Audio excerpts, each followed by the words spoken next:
It was 11 years ago yesterday, December 29th, and it was a Saturday back then as well. 11 years ago yesterday, when my family and I stood around my father's hospital bed at 6 o'clock in the evening, we prayed the rosary, and just minutes after we concluded the rosary, my father died. That was, for me, an exceptionally painful moment, but as I look back on it now, I see something profound. I see something joyful in that moment. I was very, very close with my father. In fact, to this day, I still wear his wedding ring. In case anybody's wondering why I wear a wedding ring, it's his.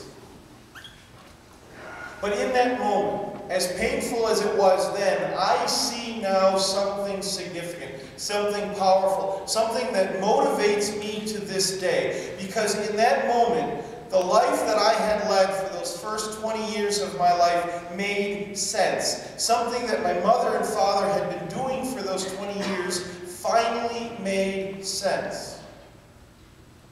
And this lesson that they tried to teach me is what we celebrate today in the Feast of the Holy Family. Because 11 years ago, this weekend was also the Feast of the Holy Family. It seemed to fit because in that moment I realized that the faith that my family had dedicated themselves to, the prayers that we prayed daily, the practice of our religion, and the hope and the love that they had for God, was all about that moment.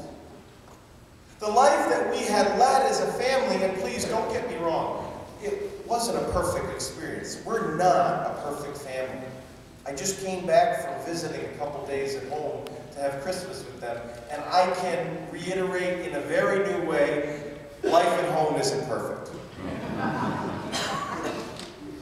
But the faith that we shared, the love that we had, wasn't something that was lost in that moment. Rather, the faith and the love that we knew growing up was intended specifically for that moment. In the first reading, Hannah begged God for a child. God heard her prayers and gave to her a son, Samuel. And she knew that the grace of God, the love in her family, was aimed at one purpose, at returning back to God that which had been given to her. She understood that the life of the family, the faith of the family, the love of the family was aimed at bringing all of its members closer to God. The life of a family is aimed at eternal life. The goal that our families are supposed to accomplish is not to give us joy or annoy us or give us great stories or somebody to celebrate the holidays with, though that's great. The point of a family is to draw us closer to God. That is why Hannah took her son Samuel to the temple and dedicated him to God. Because she knew and she understood that this is the life of the family. This is the goal of what families are about, to draw us all closer to God. This is the gift of the family.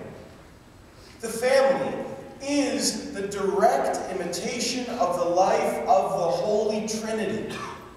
Three persons, one God. Three persons in this incredible relationship of love, dedication, openness, and devotion. The family imitates that three-way relationship as the Father, the Mother, and the children. A triune representation of the Trinity on earth. The family is the domestic Trinity. It's in the family that you first learn to pray, to love, to care for one another, what it is to be loved, what it is to sacrifice, to give, and to be patient with. All of the lessons of life come from the family. All of the lessons of eternal life should be learned in the family. This is why Jesus did not choose to simply show up someday as an adult, wander in from the desert and save the world. Rather, Jesus chose to be part of a family. And it was in the life of this family that we now celebrate that family as holy.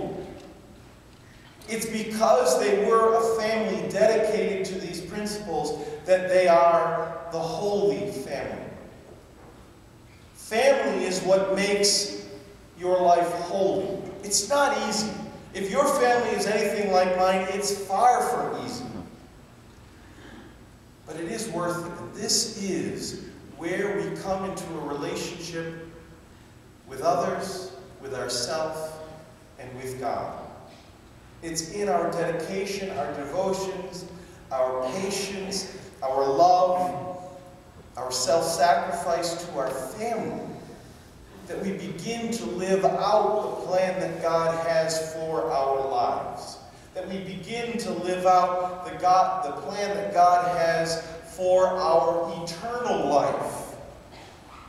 Notice, Mary is for us in this moment. Just as she was for my family moments before my father went to eternal life.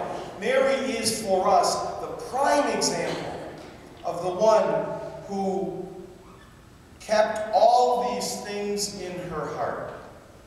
She is for us this model of the Holy Family being lived well.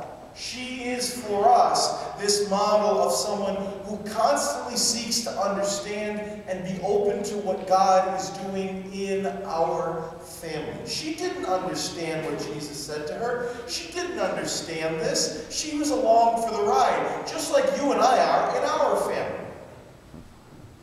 But yet she was always seeking to find and understand what God was doing. She was always open and always a woman dedicated to prayer.